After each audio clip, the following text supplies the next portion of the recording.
વિદ્યાર્થી મિત્રો, આજે આપણે ધોરણ 12 સાયન્સ ફિઝિક્સના પ્રકરણ નંબર 4 ગતિમાન વિદ્યુતભારો અને ચુંબકત્વનો અભ્યાસ છે એ પાઠ્યપુસ્તકના ટોપિક અનુસાર શરૂ કરીએ છીએ।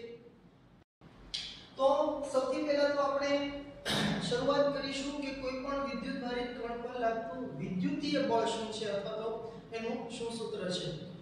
પ્રકરણ નંબર 1 ની અંદર વિદ્યુત ક્ષેત્રની જે વ્યાખ્યા છે, વિદ્યુત ક્ષેત્રની વ્યાખ્યા એકમ વિદ્યુતભાર પર લાગતા વિદ્યુતીય બળને વિદ્યુત ક્ષેત્ર કહે છે। E વિદ્યુત ક્ષેત્રને આપણે ઇંગ્લિશમાં કહીએ ઇલેક્ટ્રિક ફિલ્ડ, અને એના ઉપરથી આપણે એને કેપિટલ E વડે બતાવતા હોઈએ વિદ્યુત ક્ષેત્રને। તો E બરાબર F/Q આવું એક સૂત્ર છે, અને એ સૂત્ર પરથી તમે જો F એટલે કે બળને કરતા બનાવો તો તમને મળશે F બરાબર QE, જે તમે પ્રકરણ 1 માં ભણી ચૂક્યા હશો। જો ન ભણ્યા હોય તો ફરી વખત આપણે અહીંયા લખી લઈએ।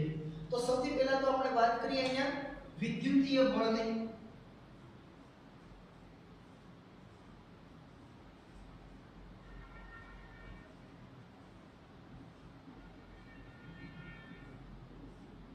આ વસ્તુ પહેલા ચેપ્ટરની છે। ચોથા ચેપ્ટરની અંદર આપણે ચુંબકીય બળ વિશે અભ્યાસ કરવાનો છે, અને જો બંને બળ એક સાથે લાગતા હોય તો એને આપણે લોરેન્ટ્ઝ ફોર્સ કહીએ અથવા વિદ્યુત ચુંબકીય બળ। તો પહેલા વાત કરીએ આપણે વિદ્યુતીય બળની। એના અંદર આપણે કંઈક આ રીતે લખી શકીએ કે Q જેટલો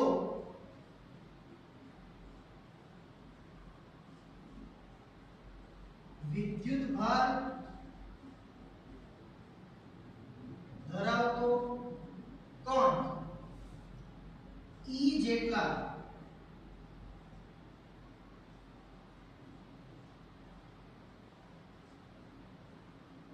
વિદ્યુત ક્ષેત્રની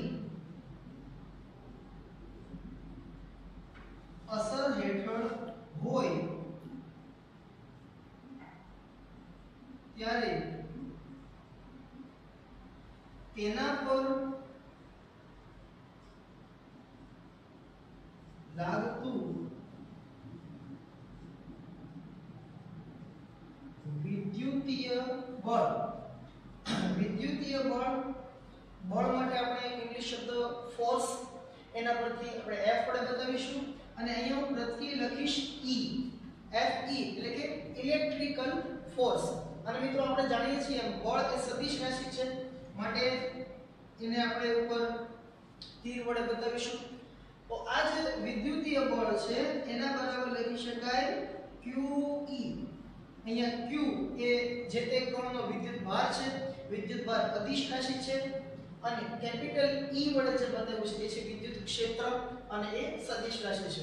તો તેના પર લાગતું વિદ્યુતીય બળ FE બરાબર QE વડે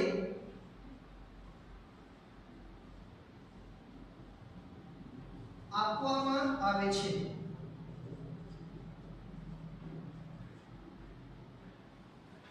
તો આ જે છે એ આપણા પ્રથમ પ્રકરણ ઉપરથી જે તમે ટોપિક ભણ્યા છો એની વાત થઈ ગઈ કે કોઈ પણ વિદ્યુત ભારિત કણ હોય એના ઉપર લાગતું બળ Fe બરાબર QE વડે આપવામાં આવે છે। પણ હવે આપણે આ જે કઈ Fe બરાબર QE વાળો જે સૂત્ર છે એના ઉપરથી અમુક અગત્યના મુદ્દાઓ અહીંયા ખાસ આપણે લખવાના છે, કારણ કે વિદ્યુતીય બળની અંદર વિદ્યુત ભારિત કણ ઉપર કયા કયા પ્રકારની અસર થાય છે એને, અને પછી ચુંબકીય બળ લાગતું હોય એ દરમિયાન તે કણ ઉપર કયા કયા પ્રકારની અસર થાય છે, એનો ગતિપથ કયા પ્રકારનો બને છે, એ બંનેને આપણે સાથે સરખામણી કરવાની છે। માટે આપણે પહેલા તો આની વાત કરીએ કે વિદ્યુતીય બળ લાગે તો શું થશે। પહેલી વસ્તુ સૌથી પહેલા તો આપણને એ ખ્યાલ આવો જોઈએ અહીંયા કે વિદ્યુતીય બળનું સૂત્ર આપણે લખ્યું છે અહીંયા Fe બરાબર QE। આ સૂત્ર ઉપરથી સૌથી પહેલો મુદ્દો આપણને શું ખ્યાલ આવે કે કણ ઉપર લાગતું વિદ્યુતીય બળ એ કોની દિશામાં હશે, કે વિદ્યુત ક્ષેત્રની દિશામાં હોય। given that Q is positive, જ્યારે આ Q એટલે કે જે કણ વિદ્યુત ભારિત કણ આપેલો હોય એ ધન વિદ્યુત ભારિત હોય તો આ બળ જે છે એ વિદ્યુત ક્ષેત્રની દિશામાં હશે, બરાબર। એ વસ્તુ ખાસ યાદ રાખવાની। જો ઋણ વીજભાર હોય, અહીં Q બળ અને વિદ્યુત ક્ષેત્ર એ પરસ્પર વિરુદ્ધ દિશામાં હશે એટલે કે ઋણ વિદ્યુત ભાર ઉપર લાગતું વિદ્યુતીય બળ એ વિદ્યુત ક્ષેત્રની વિરુદ્ધ દિશામાં હોય છે આ વાત ખાસ તમારે યાદ રાખવાની બંને મુદ્દાઓ પણ આપણે અહીં લખી લઈએ અને એના ઉપર હું તમને એક પ્રશ્ન પણ નાનો કરાવું સૌથી પહેલો મુદ્દો શું લખી શકીશું આપણે કે ધન વિદ્યુત ભારિત કણ પર ધન વિદ્યુત ભારિત કણ પર અહીં q ની જગ્યાએ પ્રોટોન હોય બરાબર પ્રોટોન એ ધન વિદ્યુત ભારિત કણ છે તો પ્રોટોન ઉપર લાગતું બળ છે એ વિદ્યુત ક્ષેત્રની દિશામાં હશે પણ જો એ ઇલેક્ટ્રોન હોય તો વિરુદ્ધ દિશામાં હશે તો ધન વિદ્યુત ભારિત કણ પર લાગતું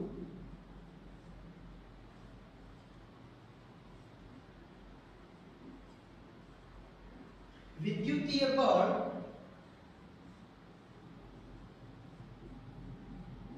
એ વિદ્યુત ક્ષેત્ર E ની દિશામાં જ્યારે ઋણ વીજભારિત કણ પર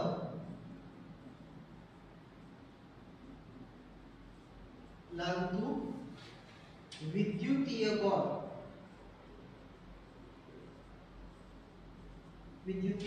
બળ એ વિદ્યુત ક્ષેત્રની વિરુદ્ધ દિશામાં હોય છે બરાબર તો આ મુદ્દો ખાસ આપણે યાદ રાખવાનો શું ખ્યાલ આવશે આપણે અહીંયાથી કે જો q છે Fe બરાબર QE અહીંયા q તરીકે આ q એ કોઈ વીજભારિત કણનો વીજભાર છે તો જો એ ધન વીજભારિત કણ હોય તો વિદ્યુત ક્ષેત્ર જે દિશામાં હોય એ જ દિશામાં બળ લાગશે પણ જો ઋણ વીજભાર હોય તો વિદ્યુત ક્ષેત્રની વિરુદ્ધ દિશામાં બળ લાગે હું તમને એક ઉદાહરણ આપું ધારો કે એક આ પ્રકારની વાત છે આપણી પાસે આ રીતનું એક વિદ્યુત ક્ષેત્ર છે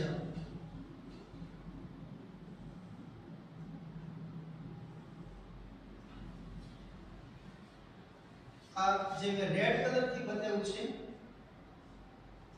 એ છે વિદ્યુત ક્ષેત્ર હવે આ વિદ્યુત ક્ષેત્રની અંદર આપણે અલગ અલગ કણ અલગ અલગ દિશાઓમાં નાખીએ અને વિચારીએ કે એના ઉપર બળ જે છે એ કઈ દિશામાં લાગશે એ કણ છે એ કઈ દિશામાં ગતિ કરશે ધારો કે સૌથી પહેલા એ વાત કરીએ કે અહીંયા આગળ ક્યાં એક પ્રોટોન છે હવે પ્રોટોન છે એ ધન વીજભારિત છે તો એનો જે વીજભાર છે એ હું અહીંયા લખીશ +E તો આ બધી વસ્તુ તમે લોકો જાણતા છો પહેલું પ્રકરણ ભણીને આવ્યા હોય એટલે આપણને ખ્યાલ હોય પ્રોટોન છે એનો વીજભાર છે +1.6 10⁻19 કુલમ ઇલેક્ટ્રોન માટે એટલો જ વીજભાર પણ માઈનસમાં છે તો એ જે 1.6 × 10⁻19 કુલમ છે એને આપણે E વડે બતાવતા હોઈએ તો +E આવો કોઈ એક કણ આપણે અહીંયા વચ્ચે મૂકીએ બરાબર જો ખાસ હું જે બોલું છું એના પર ધ્યાન આપજો વિદ્યુત ક્ષેત્ર છે કંઈક આ દિશામાં છે અને એ વિદ્યુત ક્ષેત્રની અંદર ક્યાંક આ જગ્યાએ એક પ્રોટોન છે પડ્યો છે બરાબર હું બોલું છું પ્રોટોન પડ્યો છે મતલબ કે પ્રોટોન ત્યાં સ્થિર છે પ્રોટોન ગતિ કરતો નથી પહેલા ત્યાં મૂકી દીધો છે આપણે તો પ્રોટોન છે અહીંયા મૂક્યો છે આપણે સ્થિર છે એમ છતાં એના ઉપર કંઈક વિદ્યુતીય બળ લાગશે શા માટે કારણ કે આપણી પાસે વિદ્યુતીય બળનું સૂત્ર છે Fe = QE તમે જોઈ શકો આ સૂત્રની અંદર કોઈ પણ જગ્યાએ જે તે કણના વેગનો ઉલ્લેખ નથી અહીંયા આગળ કોઈ પણ જગ્યાએ ક્યાંય v આપણે લખ્યો નથી તો એક વસ્તુ આપણે યાદ રાખવાનું મિત્રો કે કોઈ પણ કણ ઉપર લાગતું વિદ્યુતીય બળ જે છે એ વેગથી સ્વતંત્ર છે એનો અર્થ એવો થાય કે કણ ગતિ કરતો હોય તો પણ એના પર વિદ્યુતીય બળ લાગતું હશે કણ સ્થિર હશે તો પણ એના પર વિદ્યુતીય બળ છે લાગશે પણ ખાસ યાદ રાખવાનું કે વિદ્યુતીય બળ કઈ દિશામાં લાગશે તો કે જે દિશામાં વિદ્યુત ક્ષેત્ર હોય એ જ દિશામાં વિદ્યુતીય બળ લાગે જો વિદ્યુત ભારિત કણ છે ધન હોય તો અને જો ઋણ હશે તો વિદ્યુત ક્ષેત્રની વિરુદ્ધ દિશામાં બળ લાગે એટલે આ એક ખાસ વસ્તુ કે વિદ્યુતીય બળ છે વેગ ઉપર આધાર રાખતો નથી. આગળ જતા આપણે એ પણ જોશું કે ચુંબકીય બળ છે એ પાછું વેગ ઉપર આધાર રાખે છે. બરાબર, એનું સૂત્ર આપણે આગળ જતા જોઈએ. પણ પહેલા તો આપણે આ વસ્તુ જોઈએ કે ચલો તમે આપણને કીધું છે કે વિદ્યુત ક્ષેત્ર છે આ દિશામાં છે અને એના અંદર ક્યાંક એક પ્લસ E એટલે કે એક પ્રોટોન છે અહીંયા આપણે મૂકેલું છે. તો આના ઉપર બળ કઈ દિશામાં લાગશે? તો આપણે એમ કીધું કે ભાઈ ધન વીજભાર હોય તો એના ઉપર લાગતું બળ વિદ્યુત ક્ષેત્રની દિશામાં હોય. તો એનો અર્થ એવો થાય કે આ જે કણ છે એના ઉપર કંઈક આ દિશામાં બળ લાગશે. જે દિશામાં વિદ્યુત ક્ષેત્ર છે એ જ દિશામાં એના ઉપર બળ લાગશે. બરાબર, એટલે કે આ પ્રોટોન છે એ આમ ગતિ કરશે. બરાબર. બીજી વસ્તુ, ક્યારેક તમને એમ પણ પ્રશ્ન પૂછાય કે આ પ્રોટોન જે છે એ અત્યારે મેં તમને એવું કીધું કે પ્રોટોન જે સ્થિર છે. હવે ધારો કે પ્રોટોન અહીંથી આવતો હોત તો આ બાજુથી ક્યાંકથી આવતો હોય ધારો કે.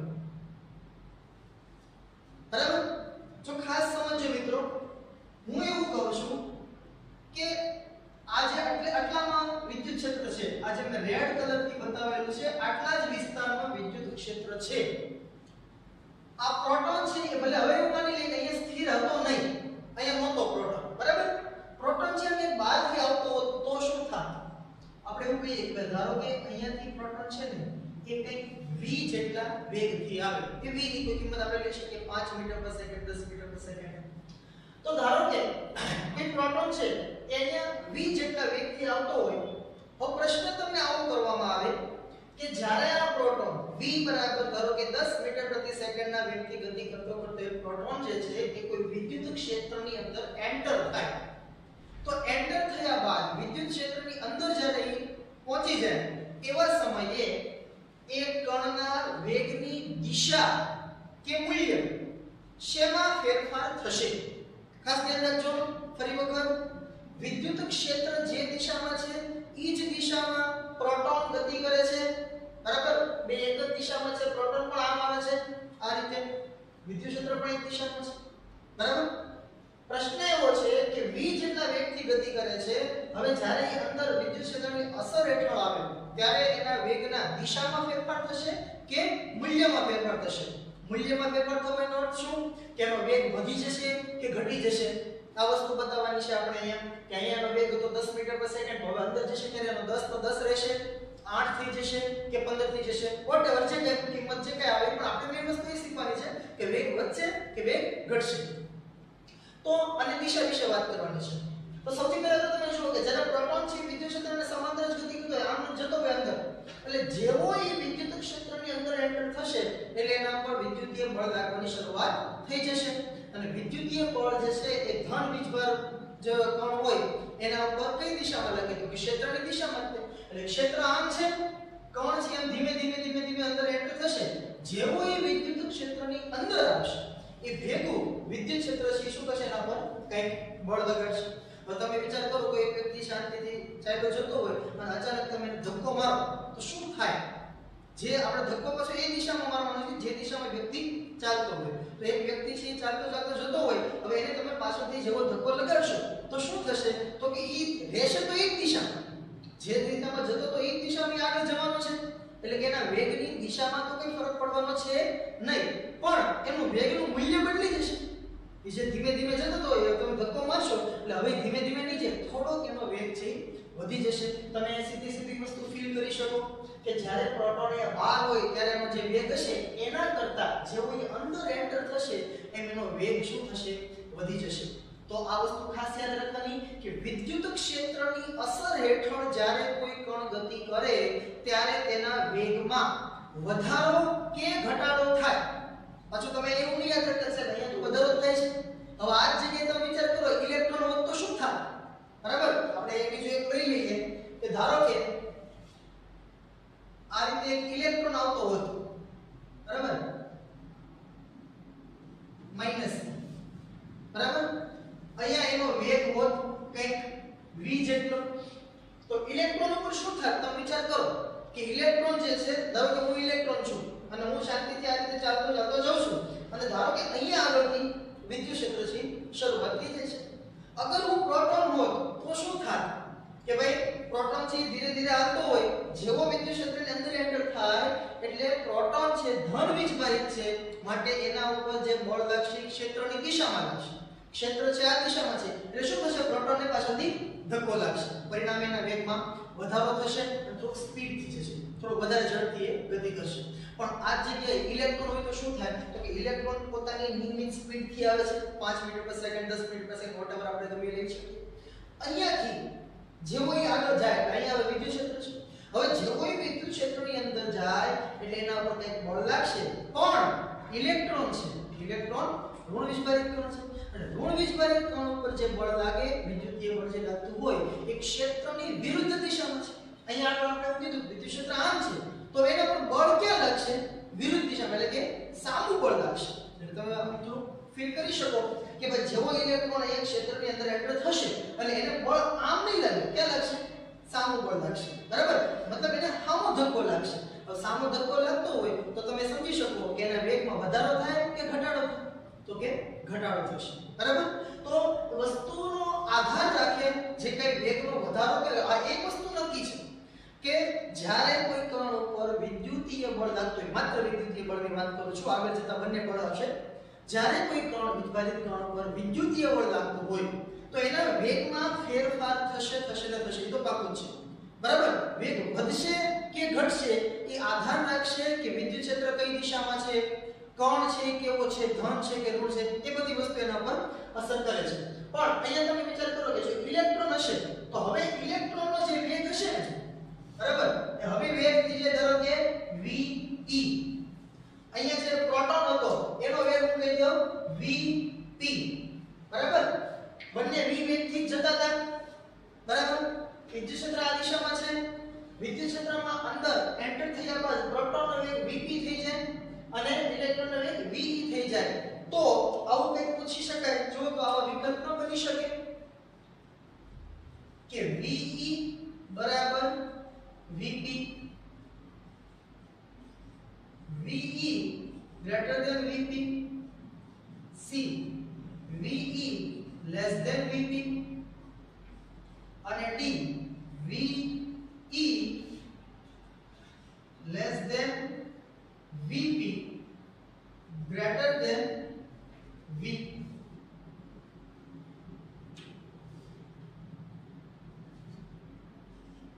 ve greater than v અને vp less than v આ પ્રકારના આપણે વિકલ્પો છે બનાવી લઈએ.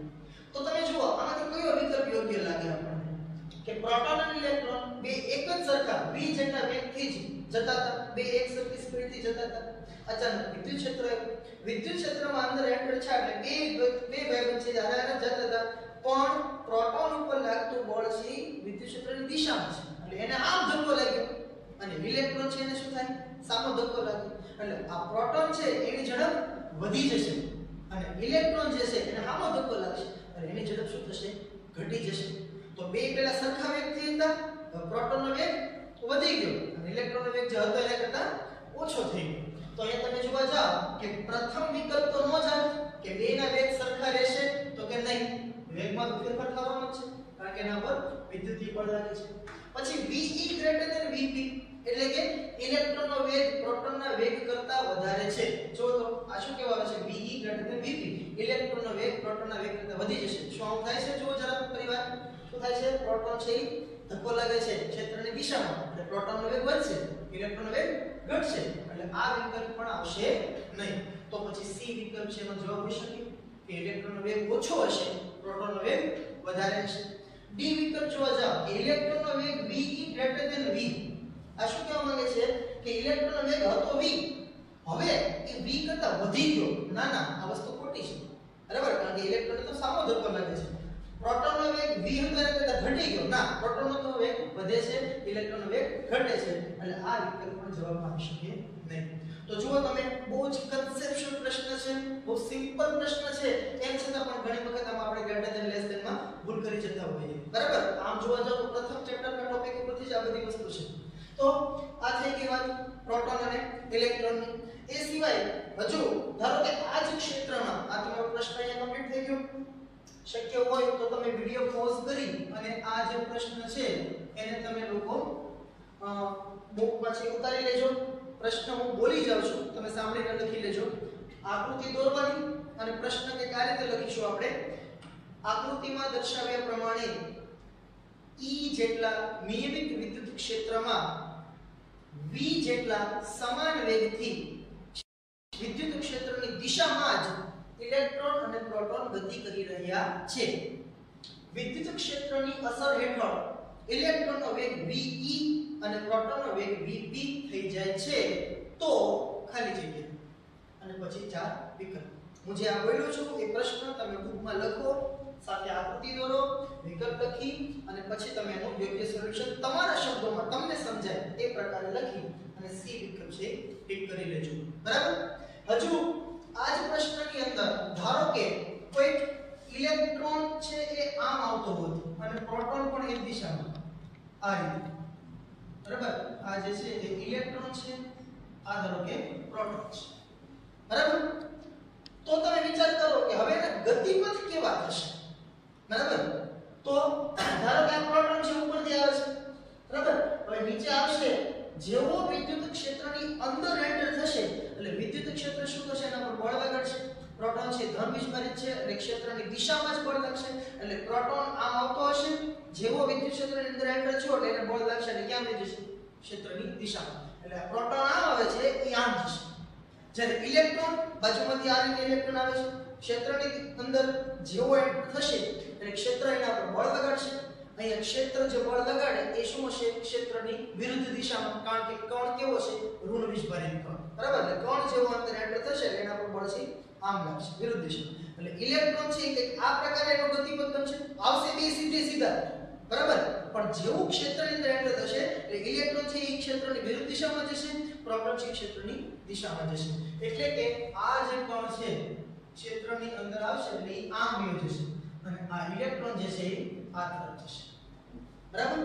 તો આ આકૃતિ ઉપરથી આ બધી બાબતોને આપણે સમજવાની છે કે ધન વિસ્મરિત કણ ઉપર લાગતું વિદ્યુતીય બળ વિદ્યુત ક્ષેત્રની દિશામાં હોય અને ઋણ વિસ્મરિત કણ ઉપર લાગતું વિદ્યુતીય બળ એ ક્ષેત્રની વિરુદ્ધ દિશામાં. ક્લિયર થઈ ગઈ આટલી વાત? બરાબર છે? ઓકે. બીજી વસ્તુ તો આ એક મુદ્દો આપણે લખી લઈએ અહીંયા. બરાબર? આ પેલા દિશા વિશે વાત કરી. બીજો એક મુદ્દો અગત્યનો આપણે એ લખવો જોઈએ કે વિદ્યુતીય બળ લાગવાથી વિદ્યુત ભારિત કણ પર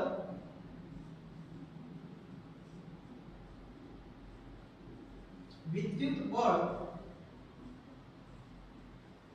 લાગવાથી તેના વેગમાં ફેરફાર થાય છે. એ વેગમાં વધારો થાય કે ઘટાડો થાય એ બધી બાબતો આપણે ચર્ચા કરી લીધી. પણ વેગમાં ફેરફાર થાય એ વસ્તુ બાકી રહી ગઈ. હવે બીજી વસ્તુ, ધોરણ 11 ની અંદર આપણે લોકો પ્રવેગની વ્યાખ્યા ભણ્યા. પ્રવેગ એટલે વેગમાં થતો ફેરફાર, અથવા તો આપણે એના માટે સારી વ્યાખ્યા અથવા તો સૂત્ર એવું વાપરતા કે વેગમાં થતા ફેરફારના સમય દરને પ્રવેગ કહે છે. એકમ સમયમાં વેગમાં કેટલો ફેરફાર થાય એને આપણે પ્રવેગ કહીએ. તો અહીંયા આપણે એવું કીધું કે વેગમાં ફેરફાર થાય છે. ધોરણ 11 નું આપણે યાદ કરો કે પ્રવેગના આમ જોવા જાવ તો બે પ્રકાર આપણે કહેતા હોઈએ, પ્રવેગી ગતિ અને પ્રતિપ્રવેગી ગતિ. પ્રતિપ્રવેગ એટલે કે ઋણ પ્રવેગ, એનો અર્થ કે વેગમાં ઘટાડો થતો હોય તો વેગમાં ફેરફાર થાય એને પ્રવેગ કહેવાય. વધારો થતો હશે તો પ્રવેગી ગતિ કરશે અને ઘટાડો થતો હશે તો પ્રતિપ્રવેગી ગતિ કરશે. પ્રતિપ્રવેગી ગતિ કરતો હોય તો કણ છે અમુક સમય બાદ છે સ્થિર થઈ જશે. તો આ વસ્તુનો ખ્યાલ આવવો જોઈએ આપણને કે વેગમાં ફેરફાર થાય છે મતલબ કે કણ પ્રવેગી ગતિ કરશે અથવા પ્રતિપ્રવેગી ગતિ કરશે, મતલબ કે તેના પાસે કાંઈક પ્રવેગ હશે ખરો. બરાબર? હવે આ વસ્તુ ઉપર થોડું વધારે આપણે ભારી માટે આપીશું. ધોરણ 11 ની અંદર ફરી વખત આપણે પ્રવેગને બે પ્રકાર ભણ્યા હતા, સમાંતર પ્રવેગ અને લંબ પ્રવેગ. જો તમને મિત્રો આ વસ્તુ યાદ ન હોય તો ધોરણ 11 ની અંદર સમતલમાં ગતિ નામનું જે આપણે ચેપ્ટર નંબર 4 જે ભણ્યા છો તમે એને એક વખત રિવાઇઝ કરી લેજો, અથવા તમને નિયમિત વર્તુળ ગતિ નામનો જે ટોપિક છે એના અંદર પણ આ વસ્તુ મળી રહેશે. વેગના બે ઘટક છે, સમાંતર પ્રવેગ અને શું કહેવાય લંબ પ્રવેગ. બરાબર? સમાંતર પ્રવેગ એટલે કે જે દિશામાં ગતિ થતી હોય ઈ જ દિશામાં કે એની વિરુદ્ધ દિશામાં થતો ફેરફાર, બરાબર? આપણે ખ્યાલ આવશે અથવા તમને એમ યાદ કરો કે સમાંતર પ્રવેગના લીધે વેગના ખાલી જગ્યામાં ફેરફાર થાય. આનો એક પ્રશ્ન તમે ધોરણ 11 ની અંદર ભણ્યા છો. સમાંતર પ્રવેગના લીધે વેગના મૂલ્યમાં ફેરફાર થાય અને લંબ પ્રવેગના લીધે વેગની દિશામાં ફેરફાર થાય, બરાબર? અહીંયા તમે જોવા જાવ કે વિદ્યુત વરિત કણ પર વિદ્યુત બળ લાગે છે એના લીધે વેગમાં ફેરફાર થાય છે. અહીં બે જ વસ્તુ છે, કાં તો વેગ વધે અને કાં તો વેગ ઘટે. ધેટ મીન્સ કે વેગના મૂલ્યમાં ફેરફાર થાય છે. એનો અર્થ એવો થયો કે અહીંયા આગળ જે કાંઈ એને પ્રવેગ મળે છે એમાં એનો સમાંતર ઘટક કામ કરે છે. લંબ ઘટક, પ્રવેગનો લંબ ઘટક છે એ કેવો થશે? અહીંયા શૂન્ય. અમુક કિસ્સામાં લંબ ઘટક પણ મળશે. પણ આ વસ્તુ ખાસ આપણે ધ્યાનમાં રાખવાની કે વિદ્યુત વરિત કણ વિદ્યુત ક્ષેત્રમાં ગતિ કરતો હોય ત્યારે એના વેગના મૂલ્યમાં ફેરફાર થાય, કાં તો વધશે કાં તો ઘટશે. પ્રવેગ હશે એના પાસે અને એ પ્રવેગનો કયો ઘટક હશે? તો કે સમાંતર ઘટક. શા માટે આપણે અત્યારે વધારે એટલું બધું ડીપમાં હું જાઉં છું? કારણ કે હવે આપણે જે ચુંબકીય બળ ભણવાના છીએ ત્યાં આગળ આપણે એવું બોલીશું કે વેગના મૂલ્યમાં ફેરફાર થતો નથી, બરાબર? તો એ બંને વસ્તુને રિલેટ કરી શકાય. તો બીજી વસ્તુ આપણે એવું લખીએ કે વિદ્યુતીય બળને લીધે કણ પ્રવેગી ગતિ કરશે. અને અહીંયા ખાસ આપણે લખી નાખીએ એને કયા પ્રકારનો પ્રવેગ મળશે, તેના પ્રવેગનો કયો ઘટક મળશે? સમાંતર, બરાબર? લંબ ઘટક હોય તો દિશામાં ફેરફાર થશે. આટલી વસ્તુ થઈ ગઈ. એક નાનકડો એવો આપણે પ્રશ્ન પણ અહીંયા લખી લઈએ. ધારો કે આપણે એમ કહીએ કે એક પ્રોટોન છે, બરાબર? પ્રોટોનનો વિદ્યુતભાર લખી દઉં હું +1.6 10⁻⁻⁻19 કુલમ. એક પ્રોટોન છે. આ પ્રોટોન E બરાબર 1.6. અચ્છા, બીજી એક વાત, વિદ્યુત ક્ષેત્રનો એકમ અત્યારે હું ડાયરેક્ટ લખી દઉં છું, પણ કદાચ ને પહેલા ચેપ્ટર પરથી તમે લોકો ભણી ગયા છો તો અહીંયા સૂત્રો પરથી તમે બનાવી શકો. વિદ્યુત ક્ષેત્રને કરતા બનાવશો એટલે Q છે સામે છેદમાં જશે ન્યૂટન પર કુલમ. તો અહીંયા હું લખું કે વિદ્યુત ક્ષેત્ર જે છે એ 10⁻⁻6 ન્યૂટન પર કુલમ જેટલું છે, બરાબર? તો આના ઉપર લાગતું બળ કેટલું હશે? વિદ્યુતીય બળ છે એનું મૂલ્ય આપણે અહીંયા મેળવવાનું છે. બહુ સિમ્પલ પ્રશ્ન છે, કોઈ ખાસ એવો અઘરો નથી, પણ આપણે એક આઈડિયા આવી જાય કઈ રીતે આની ગણતરી કરવી. બીજી એક વસ્તુ કે વિદ્યુત ક્ષેત્ર છે એ I કેપ લખી દઈએ આપણે અહીં બાજુમાં, એટલે કે ધન x દિશામાં છે. તો બળ છે એ કઈ દિશામાં હશે એના મૂલ્ય વિશે આપણે વાત કરીએ. તો વિદ્યુતીય બળ Fe બરાબર QE. Q એટલે કે વીજભાર 1.6 10⁻⁻⁻19 એને ગુણ્યા વિદ્યુત ક્ષેત્ર છે 10⁻⁻6. તો Fe બરાબર 1.6 ગુણ્યા -19 અને -6 આધાર સરખા ઘાતનો સરવાળો 10⁻25. આ કુલમ, આ ન્યૂટન પ્રતિ કુલમ, બળનો એકમ થશે ન્યૂટન. તો આટલું બળ એ પ્રોટોન ઉપર લાગશે. હવે અહીંયા આગળ આપણને એમ થાય કે 10⁻25 તમે તો 12મા ધોરણના વિદ્યાર્થી છો, આપણને ખ્યાલ હોય કે 10⁻25 બહુ જ નાની કિંમત છે, બરાબર? 1/1 પાછળ 25 મીંડા કરો તો 0.00024 0 પૂરા થાય પછી એકડો આવે, બરાબર? તો આ કિંમત છે ખૂબ નાની થશે. પણ આને જે થોડુંક વધારે આપણે સિમ્પ્લિફાઈ કરીએ તો આપણને ખ્યાલ છે કે ભાઈ બળ F બરાબર ma આવું લખી શકીએ. તો અહીંયા આગળ જો હું એવું લખું કે F બરાબર ma બરાબર 1.6 10⁻25. હવે m એટલે શું? દળ. કયા કણની વાત થાય છે અહીંયા? પ્રોટોનની.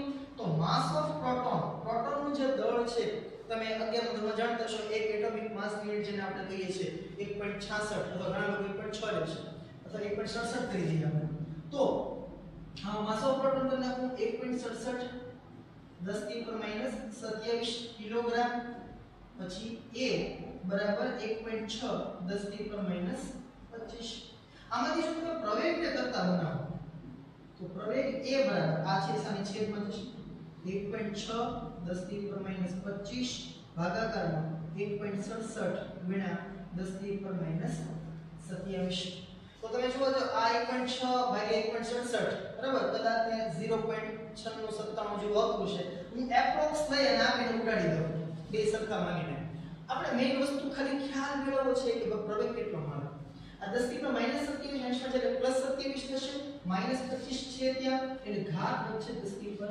2 અને પ્રવેગનો એકમ શું છે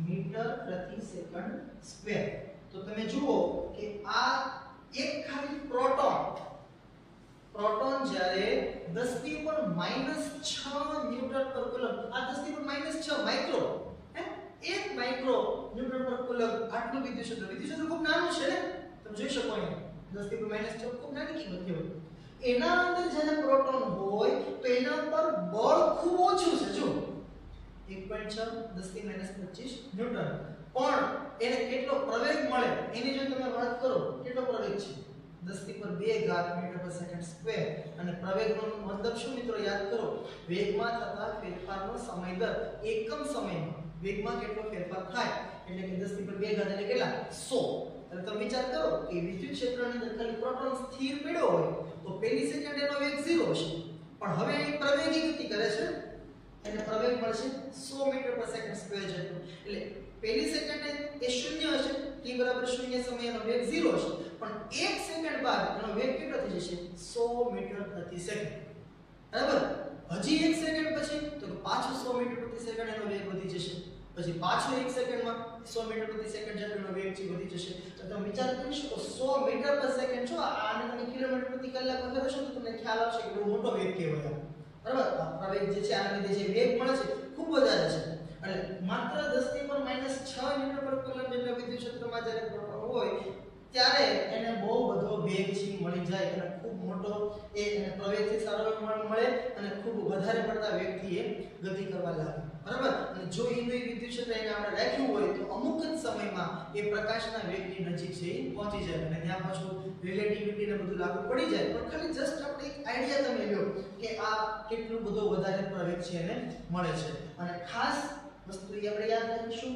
કે એના મૂલ્યમાં કંઈક ફેરફાર થાય છે બરાબર આ પ્રવેગ છે કઈ દિશામાં હશે તો કે જે દિશામાં બળ હોય બળ કઈ દિશામાં હશે તો કે જે દિશામાં વિદ્યુત ક્ષેત્ર હોય વિદ્યુત ક્ષેત્ર દિશામાં કઈ દિશામાં થતું કે x દિશામાં એટલે અહીંયા બળ ની પાછળ તો આપણે i કે લખવું પડશે અને પ્રવેગ છે ત્યાં પણ આપણે i કે વડે બતાવીશું બરાબર તો ખાસ શું આપણે ધ્યાનમાં રાખવાનું વિદ્યુતીય બળ માટે વિદ્યુતીય બળ જે છે એ જ્યારે લાગે પહેલી વસ્તુ કે વિદ્યુત બળ કણ ઉપર લાગતો વિદ્યુતીય બળ છે એ વિદ્યુત ક્ષેત્રની દિશામાં હોય ક્યારે જો ધન વીજભાર હોય તો ઋણ વીજભાર હોય તો વિરુદ્ધ દિશામાં બળ લાગે આ પહેલો મુદ્દો બીજો મુદ્દો જ્યારે વિદ્યુત બળ કણ ઉપર વિદ્યુત બળ લાગે ત્યારે એના વેગના મૂલ્યમાં ફેરફાર થાય છે દિશામાં ફેરફાર થાય જો અહીંયા તમે જોવા જાવ તો અહીંયા દિશા ફેરફાર થઈ જો અહીંયા પણ દિશામાં બદલાવ આવ્યો પણ મોટા ભાગે વિદ્યુત ક્ષેત્રના લીધે એના મૂલ્યમાં તો ફેરફાર થશે જ આ વસ્તુ ખાસ યાદ રાખવાની વેગના મૂલ્યમાં ફેરફાર થાય એનો મતલબ કે કંઈક પ્રવેગી કે પ્રતિપ્રવેગી ગતિ કરશે અને બીજી એક ખાસ વાત કે કણ સ્થિર હોય કે ગતિ કરતો હોય એના ઉપર લાગતા બળના મૂલ્યમાં ફેરફાર થતો નથી તો વિચાર કરો કે આ જ પ્રશ્નમાં અહીંયા તમે જો આ પ્રશ્નમાં મેં ક્યાંય એવી ચોખવટ નથી કરી કે પ્રોટોન જે છે એ સ્થિર છે કે ગતિ કરે છે ધારો કે આ જ પ્રશ્નમાં હું તમને એમ કહી દઉં કે આ પ્રોટોન જે છે ને એ કંઈક 10 મીટર પ્રતિ સેકન્ડ થી ગતિ કરે છે બરાબર તો એના ઉપર જે વિદ્યુતીય બળ લાગે કેટલું હશે તો એ તો આ જ હશે F બરાબર QE Q અને E આ બેનો જ ગુણાકાર છે ત્યાં આગળ ક્યાંય આપણે વેગ લખતા નથી પછી અહીંયા આપણે સ્થિર કણ હોત તો એનો વેગ 0 હોત તો એના ઉપર લાગતું વિદ્યુતીય બળ કેટલું તો બળ તો આટલું જ હશે સમજાય છે આ વાત તમને લોકોને? ખ્યાલ આવે છે હે કે વિદ્યુતીય બળ જે છે does not depend on the velocity of particle. કણના વેગ ઉપર એ વિદ્યુતીય બળ આધાર રાખતું નથી. કણ છે સ્થિર પીડો હોય તો એના પર જેટલું બળ લાગે આટલું જ બળ કણ ગતિ કરતો હોય એવા સમયે પણ એના પર લાગશે. પછી એના વેગના મૂલ્યમાં ફેરફાર થાય વસ્તુ અલગ છે, પણ વિદ્યુતીય બળ એ કણના વેગ પર આધાર રાખતું નથી. હવે અહીંયાથી આપણે ચુંબકીય બળ તરફ જવાનું છે. ચુંબકીય બળ માટે એવું છે કે ચુંબકીય બળ જે છે એ વેગ ઉપર આધાર રાખે છે, અને ખાસ એ જો વ્યવસ્થિત વ્યાખ્યા જોવા જઈએ તો ત્યાં એવું લખેલું હોય છે, તમે પાઠ્યપુસ્તક અથવા મટીરિયલમાં જોશો તો તમને ખ્યાલ આવશે કે કોઈ પણ ગતિમાન વિદ્યુતભારિત કણ પર લાગતું ચુંબકીય બળ, જો શબ્દ યાદ રાખજો, હું ચુંબકીય શબ્દ વાપરું છું. ગતિમાન વિદ્યુતભારિત કણ પર લાગતું ચુંબકીય બળ એ તેના વેગના લંબ ઘટકના સમપ્રમાણમાં હોય છે. આ વસ્તુ થોડીક તમને સમજવામાં થોડી પેલી થશે, પણ જેમ આપણે પ્રશ્નો સોલ્વ કરીશું એમ તમને એ ખ્યાલ આવશે. અહીંયા આપણે લખતા જઈએ. હવે વાત કરીએ આપણે ચુંબકીય બળ.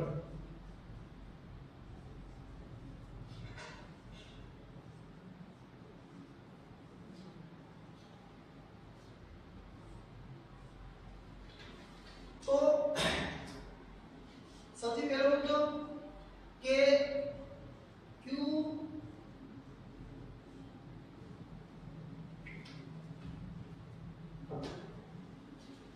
પહેલા આપણે જે પ્રાયોગિક અવલોકન છે એનો મુદ્દો લખીએ અને ત્યારબાદ એના સૂત્ર પર જઈએ. તો સૌથી પહેલો મુદ્દો કંઈક આ રીતે લખી શકાય કે વિદ્યુતભારિત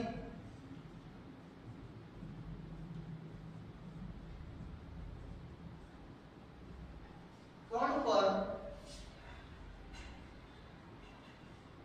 લાગતું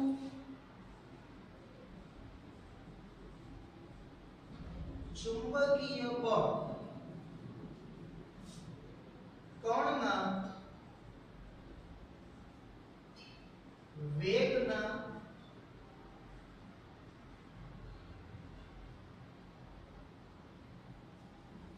લંબ ઘટક એને આપણે આ રીતે બતાવી શકીએ v પરપેન્ડિક્યુલર. બરાબર?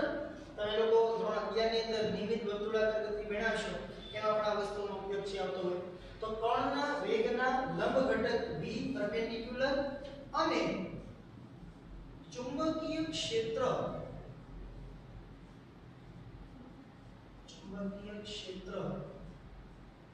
b ને સમપ્રમાણમાં હોય છે.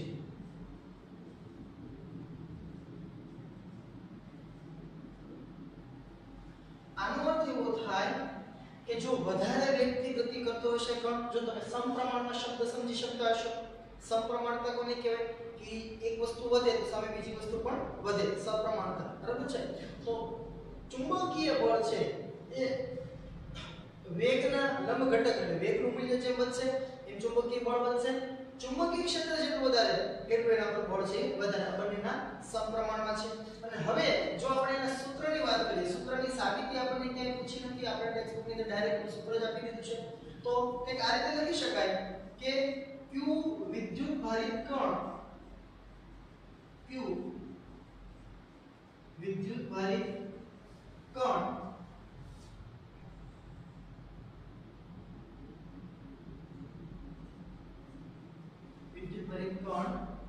B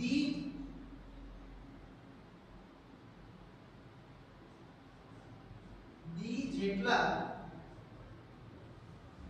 ચુંબકીય ક્ષેત્રમાં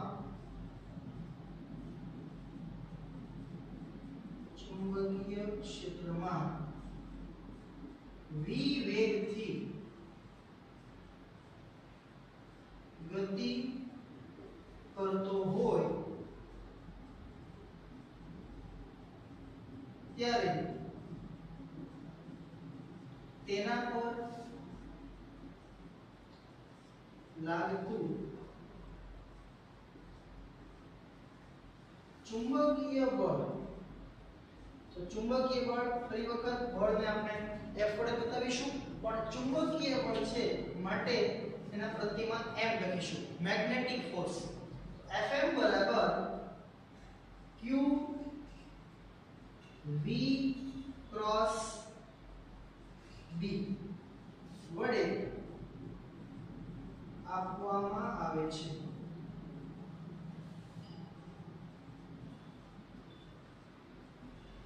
બરાબર। તો વિદ્યુતીય બળમાં આપણે જોયું કે વિદ્યુતીય બળનું સૂત્ર છે Fe બરાબર QE। ત્યાં આગળ કોઈ પણ જગ્યાએ વેગનો ઉલ્લેખ નથી, પણ ચુંબકીય બળની અંદર જોવા જઈએ તો Fm magnetic force equals to Q V cross B।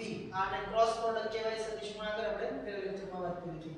તો Fm બરાબર Q V ક્રોસ B આ સૂત્ર વડે આપણે ચુંબકીય બળ છે આપી શકીએ। તો તમે લોકો આ સૂત્રમાં જોવા જાવ તો ત્યાં આગળ આપણને V જોવા મળે છે, વેગ। બરાબર।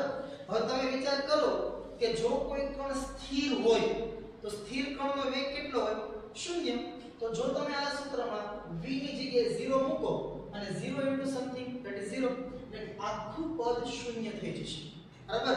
એનો અર્થ એવો થાય કે સ્થિર કણ પર ચુંબકીય બળ લાગતું નથી। બરાબર। આ મુદ્દો ખાસ ધ્યાનમાં રાખવાનો છે। હું તમને એક બીજો પ્રશ્ન કહું।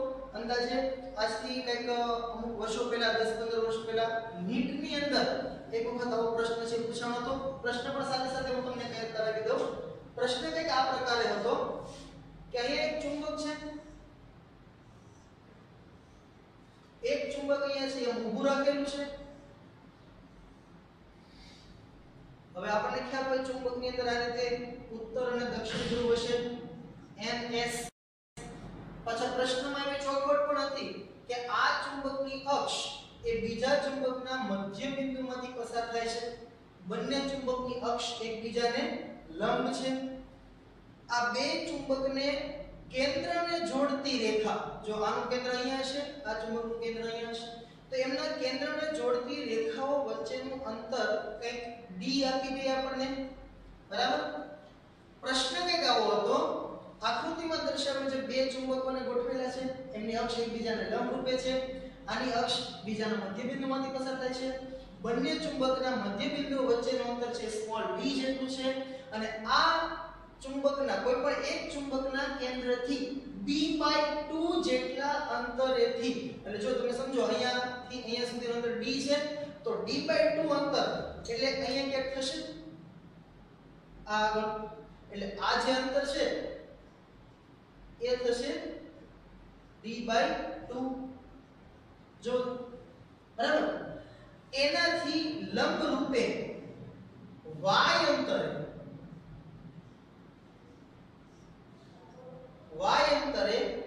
અહીંયા આગળ એક વિદ્યુત ભારિત કણ q પડ્યો છે।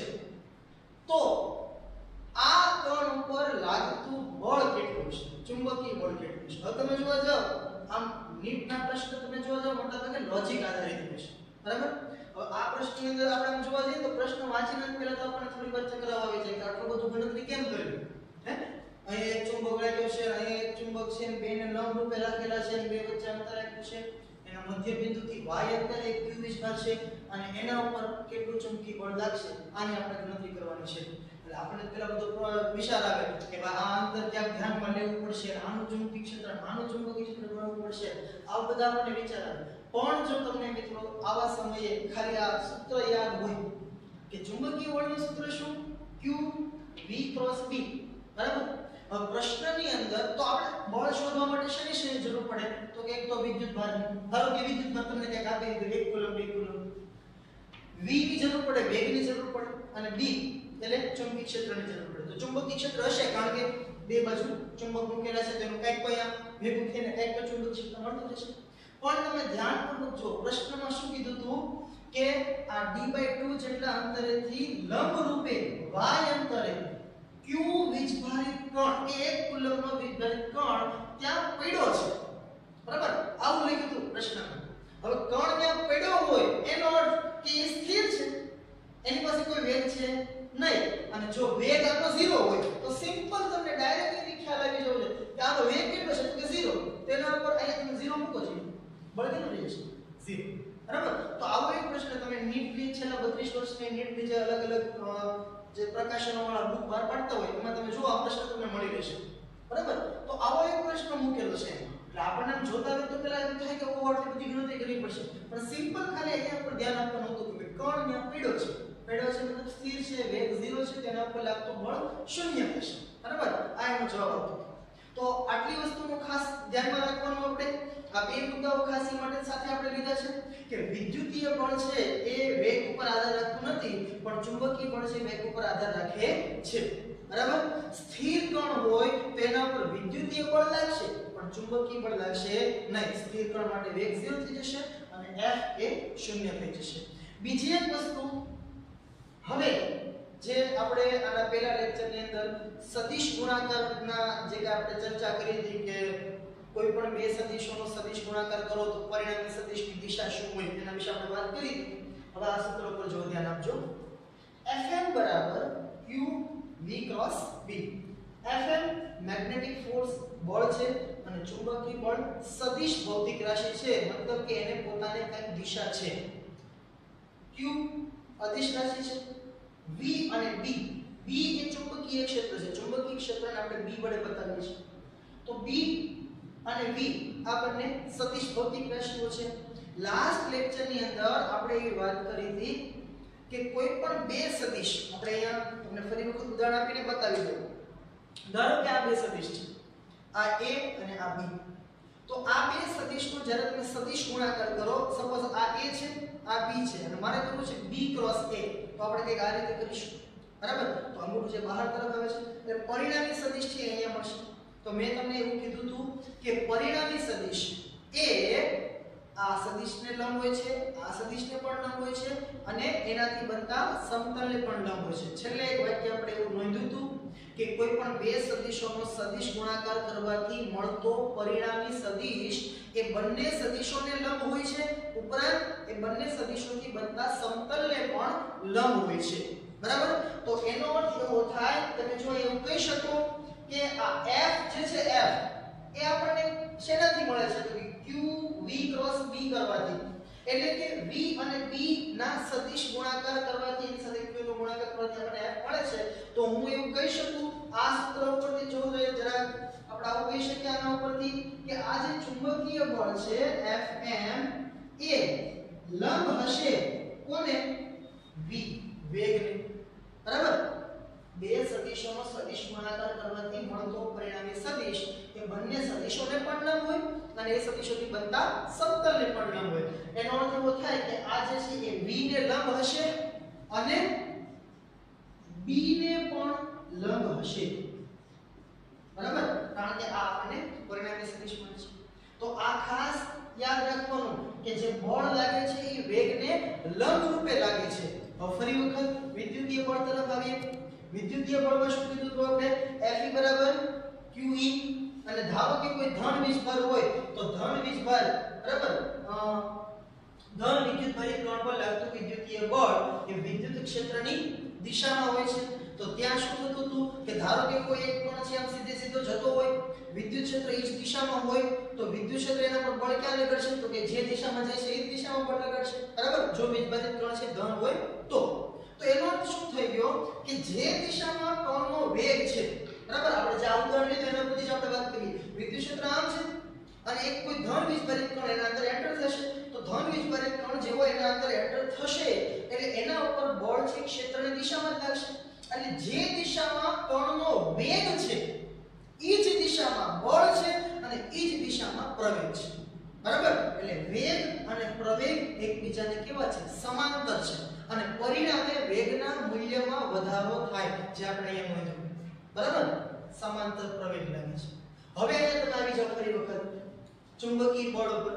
ચુંબકીય બળમાં શું કીધું છે આપણે કે ચુંબકીય બળ છે વેગને લંબ હશે અને ચુંબકીય ક્ષેત્રને પણ લંબ હશે. બરાબર, જો તમને આમાં ન ખ્યાલ આવતો હોય તો હું તમને એક ઉદાહરણથી બતાવું કે ધારો કે આપણા પાસે આ પ્રકારે એક ચુંબકીય ક્ષેત્ર છે.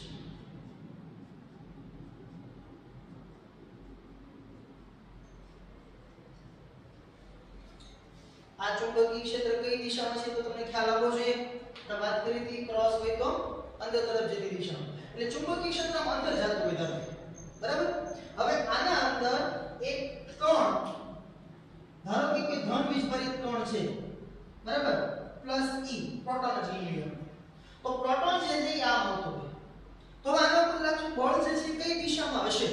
આપણે અહીંયા જોઈએ છીએ કે આ વેગ એનો આમ છે, બરાબર. પ્રોટોન છે આમ દે છે, આપણે ધન x અક્ષ કહી શકીએ. ચુંબકીય ક્ષેત્ર અંદર તરફ છે, આપણે યાદ કરો આ રીતના જે ત્રણ પરિમાણ આપણે બતાવીએ, બરાબર. તો આ છે x અક્ષ, y અક્ષ અને આ z અક્ષ. આ તરફ છે ધન x, તો આ તરફ ઋણ x હશે, ધન y, ઋણ y, ધન z અને ઋણ z. તો અહીંયા તમે જોવા જાઓ કે વેગ કઈ દિશામાં છે. વેગ આ તરફ છે એટલે કે ધન x અક્ષની દિશામાં છે, આ વેગ છે. ચુંબકીય ક્ષેત્ર કઈ દિશામાં છે?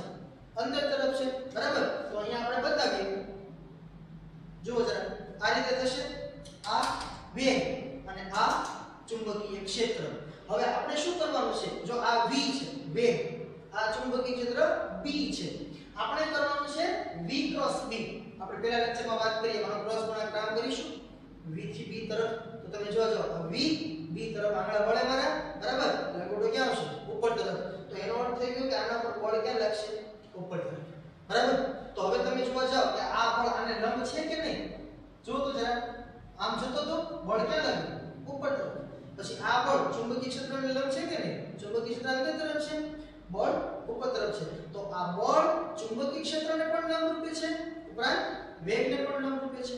તો અહીંયા તમે જોવા જાઓ કે ભાઈ પ્રોટોન એ જ્યારે આમ અંદર જતો હોય ત્યારે ચુંબકીય ક્ષેત્ર અંદર છે, વેગ એનો આમ હતો, બળ એને ક્યાં લાગે છે?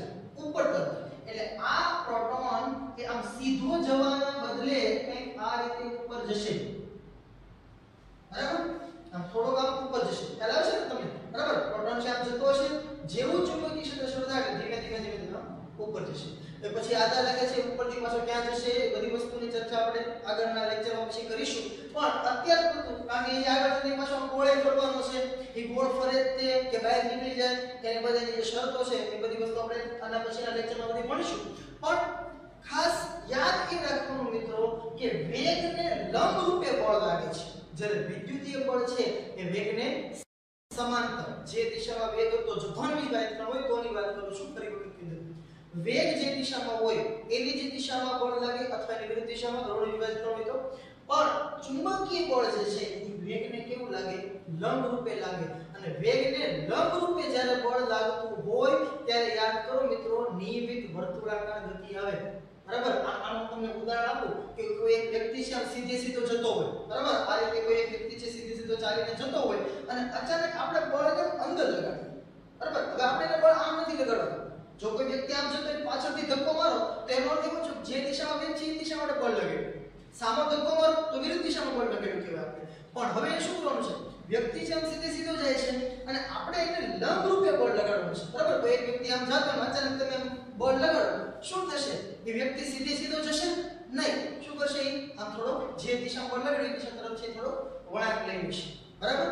તો અહીંયા આગળ આપણે એવું કહીશું કે આ બળ જે ચુંબકીય બળ છે એ વેગને લંબ રૂપે લાગે છે. પરિણામે વેગને લંબ રૂપે બળ લાગતું હોય ત્યારે એના વેગના મૂલ્યમાં ફેરફાર થતો નથી, એની દિશામાં ફેરફાર થાય છે. અને અહીંયા જે પ્રવેગ લાગે છે એ પ્રવેગનો લંબ ઘટક છે, બરાબર. તો બંને બળને ખાસ આપણે ધ્યાનમાં રાખીશું. પેલું જે વિદ્યુતીય બળ હતું ત્યાં આપણે એવું કીધું કે વેગ ઉપર આધાર રાખતું નથી. અહીંયા આપણે સૂત્ર પરથી કહી શકીએ ચુંબકીય બળ વેગ ઉપર આધાર રાખે છે. બીજી વસ્તુ કે વિદ્યુતીય બળ છે એ વેગના મૂલ્યમાં ફેરફાર કરે, જ્યારે ચુંબકીય બળ એ વેગની દિશામાં ફેરફાર કરે. ક્લિયર થઈ ગઈ આટલી વાત? હવે અત્યાર સુધી આપણે પહેલા આટલું રાખીએ, પછી હવે આગળ આપણે એવું જોઈશું કે આ વેગને લંબ રૂપે જે બળ લાગે છે એના લીધે આટલી વસ્તુ તો ખ્યાલ આવી ગઈ આપણને કે ચુંબકીય બળના લીધે વેગના મૂલ્યમાં ફેરફાર થતો નથી, વેગની દિશામાં ફેરફાર થાય છે. અને જો અત્યારે તમને હું ખાલી બોલું છું, જો સમજાય તો સારી વાત છે, નહીં તો તમને નેક્સ્ટ લેક્ચરમાં આપણે ફરી વખત અહીંયાથી જ સ્ટાર્ટ કરીશું. જો વેગના મૂલ્યમાં ફેરફાર ન થતો હોય, માત્ર દિશામાં ફેરફાર થતો હોય તો હું એવું કહી શકું કે ઈ કણના વેગમાનમાં ફેરફાર થાય છે. હવે આ વાત તમારે સમજવાની છે કઈ રીતે, બરાબર. વેગમાનનું સૂત્ર યાદ કરો, T mv. વેગની દિશા બદલતી હોય તો પણ વેગમાનમાં ફેરફાર થાય એવું કહી શકાય, પણ વેગના મૂલ્યમાં ફેરફાર થતો નથી. બીજી વાત, વેગના મૂલ્યમાં ફેરફાર નથી થતો, વેગની દિશામાં ફેરફાર થાય છે. પરિણામે કણ વર્તુળાકાર ગતિ કરવા માટે પ્રયત્ન કરશે. બરાબર, માત્ર ચુંબકીય ક્ષેત્રની અસર હેઠળ કોઈ ગતિમાન કણ ગતિ કરતો હોય, જ્યારે જતો હોય વીજભારિત કણ ગતિમાં અવસ્થામાં હોય ત્યારે એ વર્તુળાકાર ગતિ કરશે. બરાબર, વિદ્યુત ક્ષેત્રમાં કેવું થાય? સુરેખ ગતિ કરે. બરાબર, માત્ર વિદ્યુત ક્ષેત્રની અસર હેઠળ કોઈ કણ હોય ત્યારે સુરેખ ગતિ કરે. એ આગળ જાય પાછળ જાય એનું તો મહત્વ નથી. ચુંબકીય ક્ષેત્રમાં વર્તુળાકાર ગતિ કરે.